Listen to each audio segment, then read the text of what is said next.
안녕하세요. 반갑습니다. 제가 이렇게 핀 마이크 꽂고 이런 방식으로 서는 게 처음이라 좀 떨리고 어색하기도 합니다만 잘 봐주셨으면 좋겠습니다. 조명이 너무 센데 여러분 잘 보이십니까?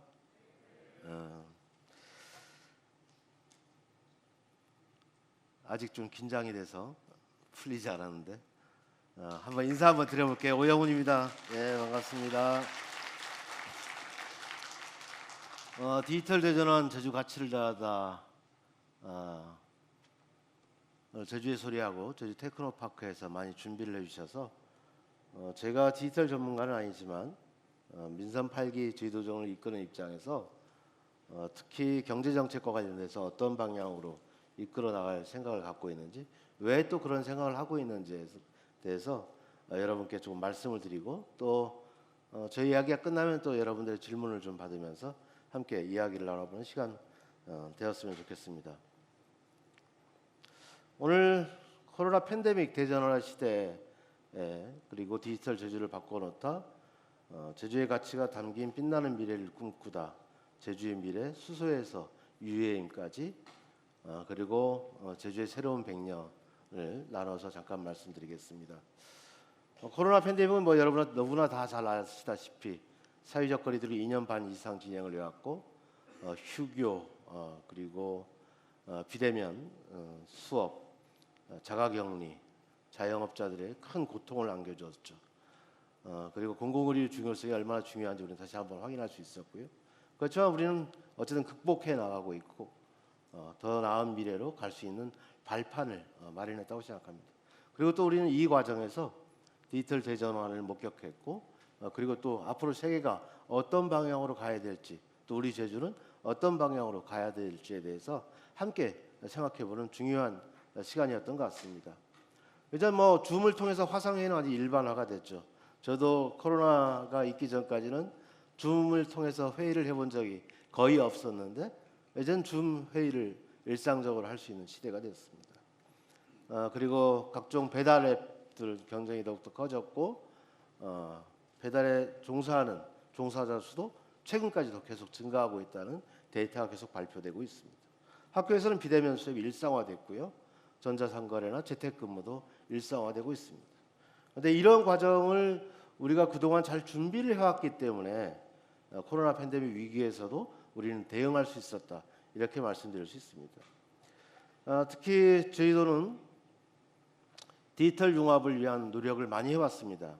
초정밀 버스 위치 정보 서비스, 그리고 최근에 저희가 카카오하고 업무 협약을 맺은 게 이 휠 내비길 사업에 대해서 업무 협약을 통해서 장애인들이 여행을 더 손쉽게 할 수 있는 시스템 길 안내 서비스를 하고 있죠. 이것은 그동안 우리가 디지털 융합 사업을 계속 진행해온 그런 성과 위에 만들어 놓은 그런 협약의 길이었습니다. 앞으로도 휠내비길뿐만 아니라 더욱더 많은 분야에 대해서 위치 정보 서비스가 더욱더 구체적으로 한 단계 더 나은 방향으로 진전될 것이라 생각합니다.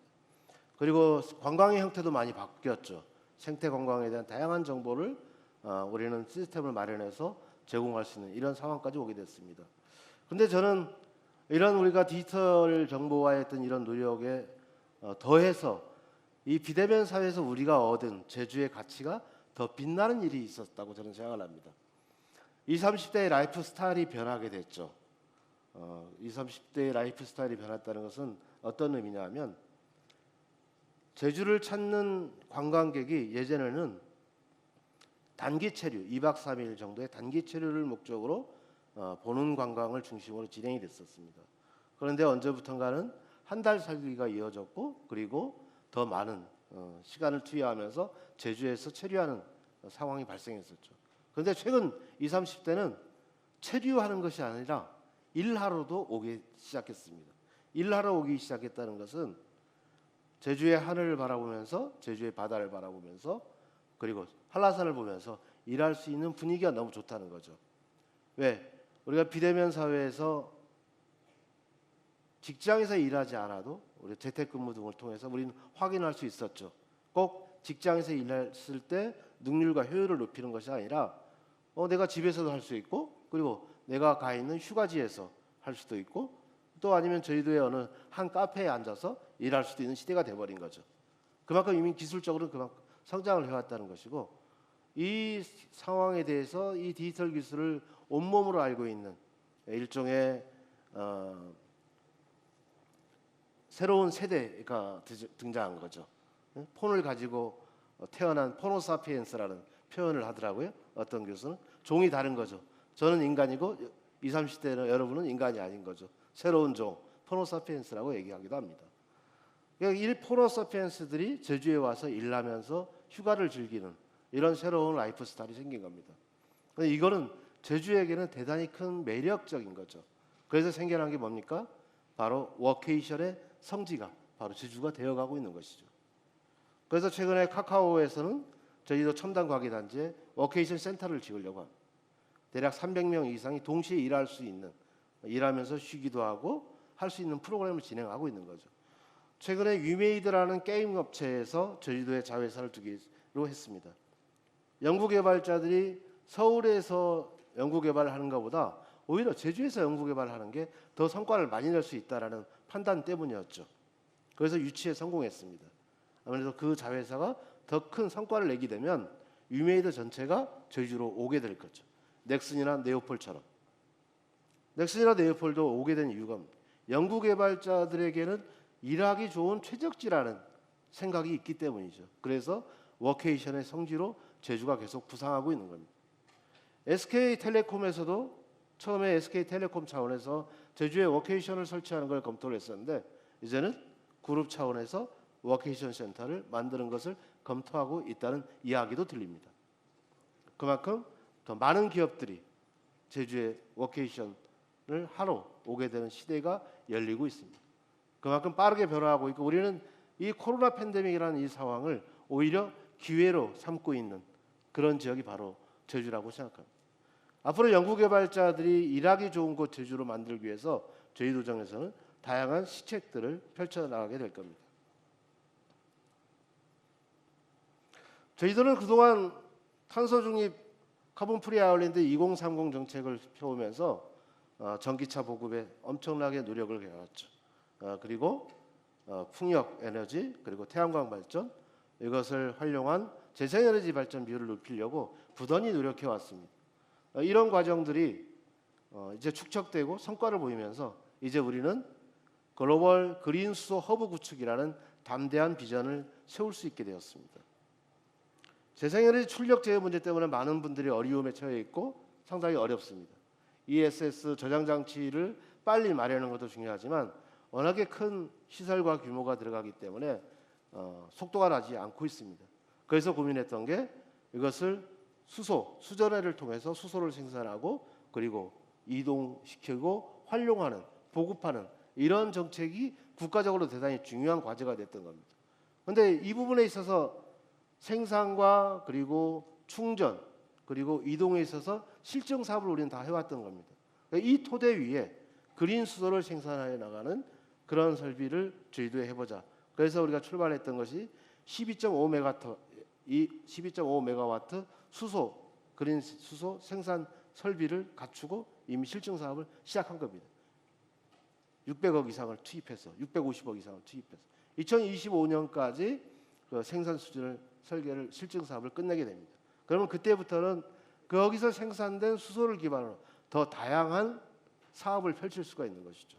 우리는 이미 올해 내에 수소 버스를 도입할 계획을 갖고 있습니다. 그리고 내년부터는 청소차, 여러분 잘 알고 계시는 청소차도 수소 청소차로 대체해 나갈 생각입니다. 그래서 수소 버스, 수소 청소차를 기반으로 공공기관에서 친환경 자동차를 중심으로 에너지 전환 정책이 가속화되게 될 것입니다. 오늘도 어젠가 이제 산자부에서 다시 발표했는데 모든 공공기관은 전기차와 수소차를 의무적으로 구입하도록 이렇게 방침을 어제 발표하는 것도 보게 됐습니다.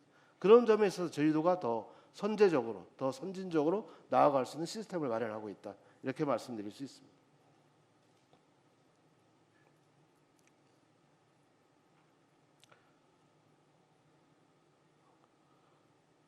지금 현재 수소와 관련돼서 여러 가지 실증 사업이 진행되고 있는데 한국에너지기술원 저쪽 구자읍 그 일대의 에너지기술원을 중심으로 그 설비가 추진 중에 있습니다. 그리고 함덕에는 수소 충전소가 지금 설계가 들어가고 있고 아마 내년 초에 되면 준비가 완료되게 될 것 같습니다. 수소를 쓸 수 있는 시대가 되고 있다는 점 말씀드리고요. 수소 그린 수소 부분에 대해서는 대한민국에서 가장 제주도가 앞서나가게 될 것이고 그리고 세계에서도 선도적인 위치에 점하게 될 것이라는 점을 말씀드립니다. 그리고 제가 또 아주 관심을 갖고 있는 분야는 도심 항공 교통 사업, 어번 에어 모빌리티 사업입니다. 당초 이 사업은 국토교통부가 작년 11월에 계획을 발표를 했었죠. 서울 도심에서의 에어택시가 운영될 수 있는 시스템을 만드는 사업을 계획했었습니다. 그런데 문제가 생겼죠. 대통령실 이전과 관련돼 있습니다. 용산으로 이전 계획이 생기면서 항공 비행 금지 구역이 이제 설정이 되게 되죠. 도심 항공교통 사업을 서울에서 수도권에서 진행하기 상당히 어려워진 겁니다. 이것을 저는 포착했습니다. 그래서 오히려 서울에서의 도심 항공교통 사업보다 제주에서의 도심 항공교통 사업이 더 메리트가 있다. 더 이익을 더 낼 수 있다. 부가가치를 더 높일 수 있다는 점을 어필했습니다.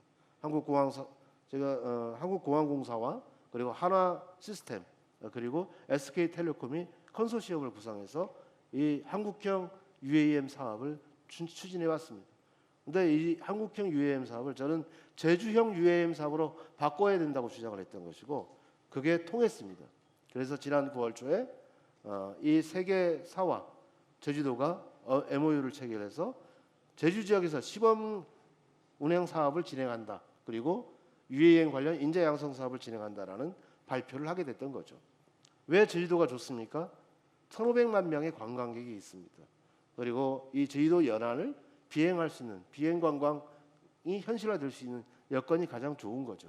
그리고 제주도 본선과 우도, 본선과 추자도, 본선과 마라도, 가파도를 연결할 수 있는 다양한 상품을 구성할 수 있는 거죠. 그렇기 때문에 메리트가 있는 거죠. 캘리포니아에는 조비사라고 이 UAM을 기체를 만드는 회사가 있어요.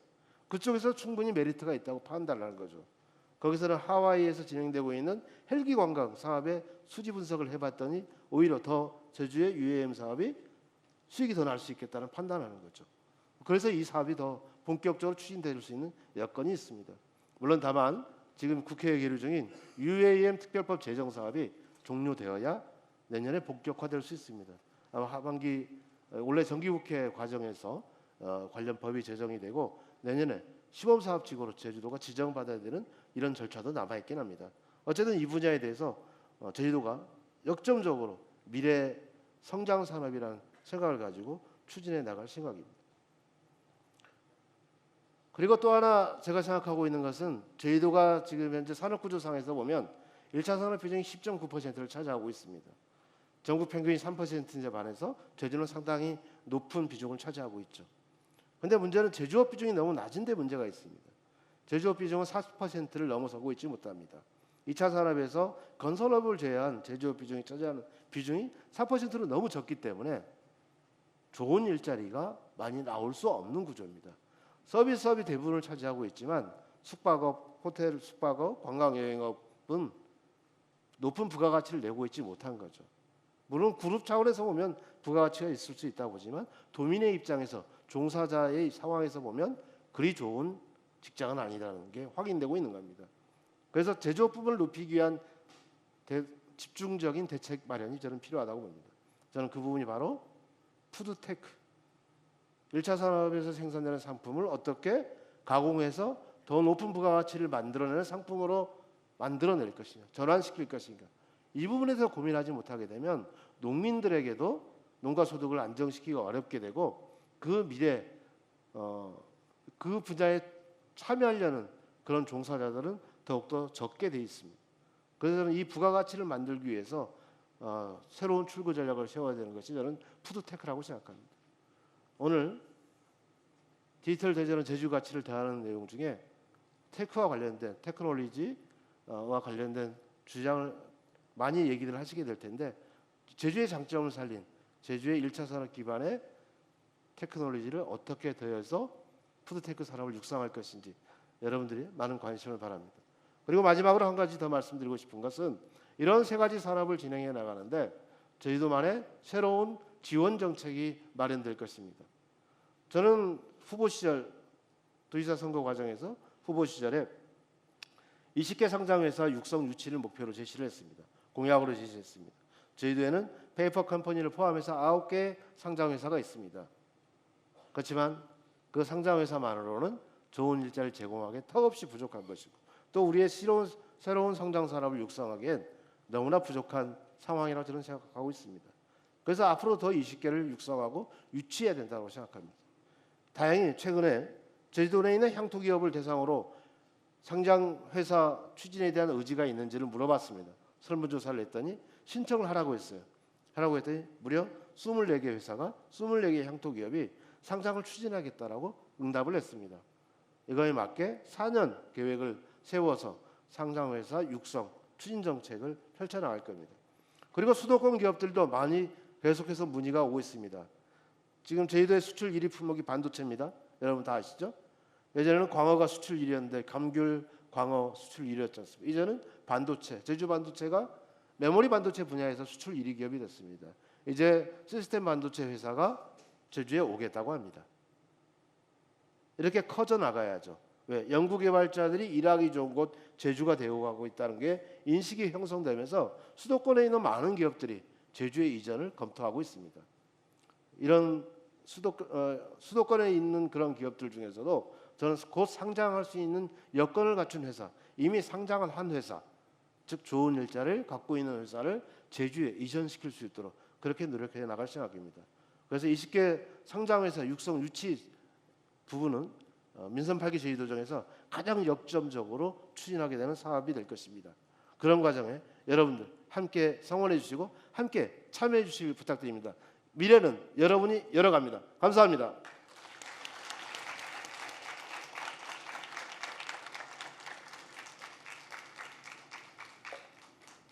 질문 있으시면 답변해 드리겠습니다.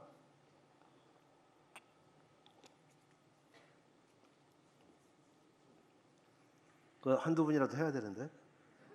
네, 뒤쪽에 계신 분 먼저 하실까요? 마이크 잠깐 주시죠.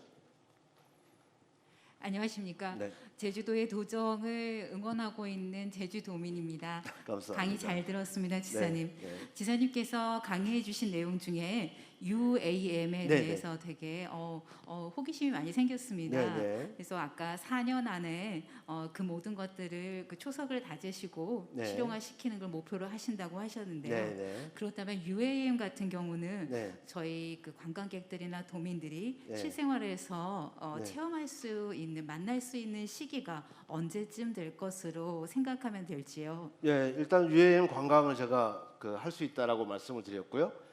지금 현재 목표는 2025년까지 상용화 시키겠다는 게 아까 제가 얘기한 한국공항공사, SK텔레콤, 하나시스템 이 회사들의 약속입니다.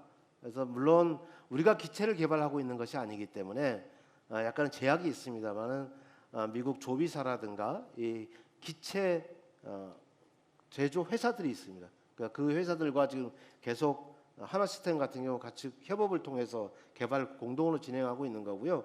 이미 개발에 대해서 미국 미 항공청에서 이제 일종의 그 실사 단계, 검증 단계를 거치고 있는 것으로 알고 있고요.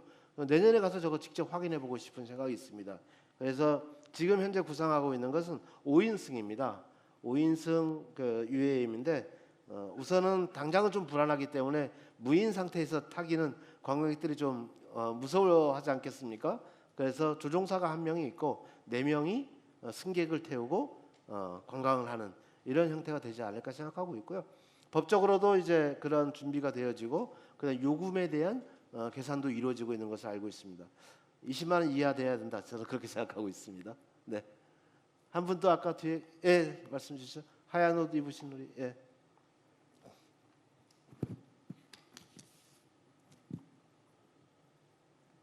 네, 안녕하세요. 저는 지금 제주도 내에서 에너지융합 사업 관련해서 근무를 하고 있는데 네, 이제 에너지 산업 관련해서 궁금한 점이 있어서 네, 그린 수소 산업을 육성하신다고 하셨는데 이제 제주도 내에서 신재생 에너지 잉여 전력을 해결하려면 좋은 정책이라고 생각이 되는데요. 네, 이제 그 중에서도 저는 이제 그린 수소는 이제 생산보다도 저장하고 유통하는 과정이 되게 중요한 정책이라고 생각하는데 네. 요거에 대한 저장과 유통에 대한 인프라 구축에 대해서 계획된 정책이 지금 있나요?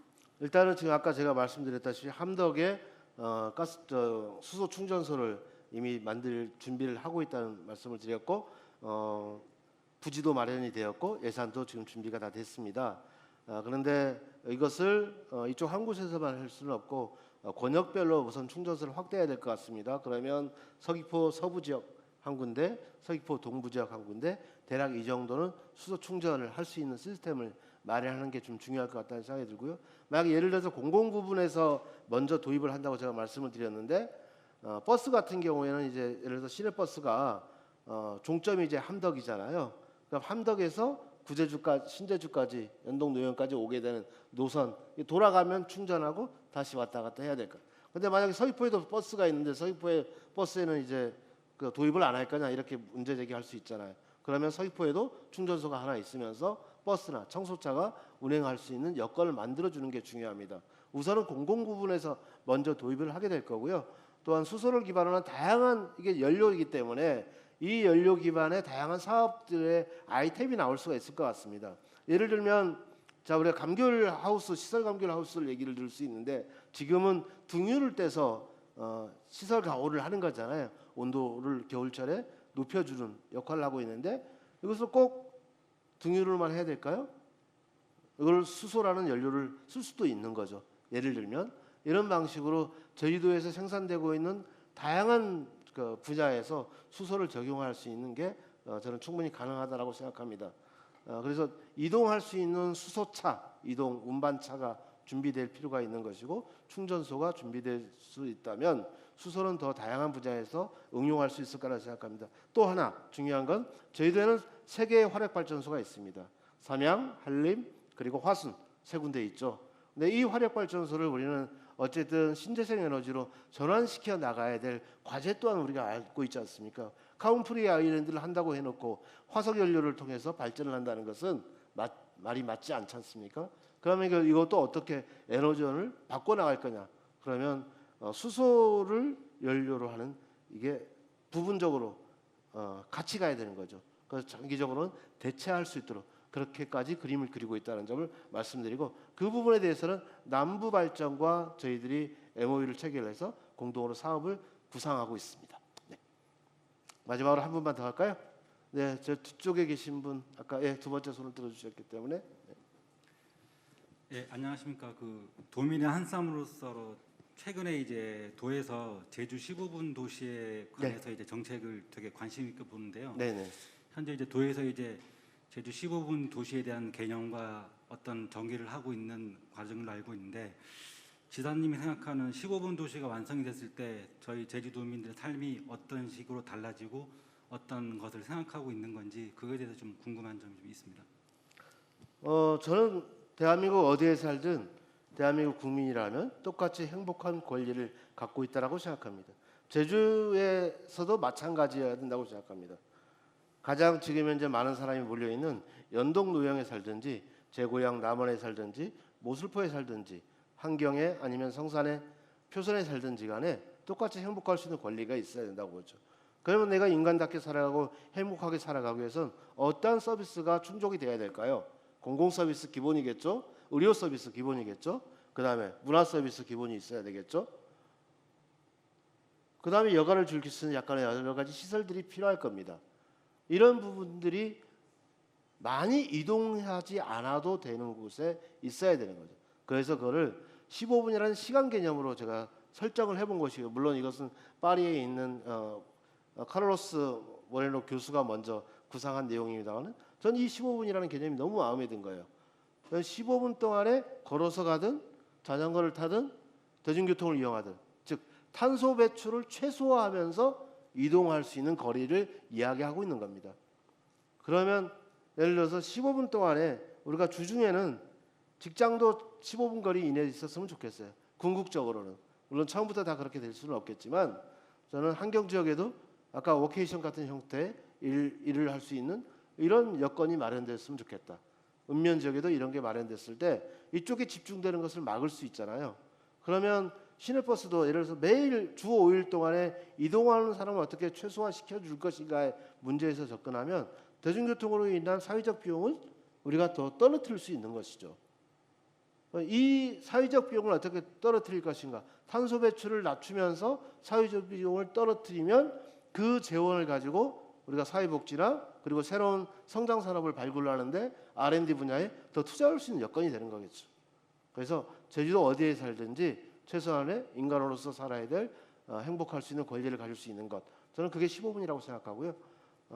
차근차근 준비해 나오고 있다는 점 말씀드립니다.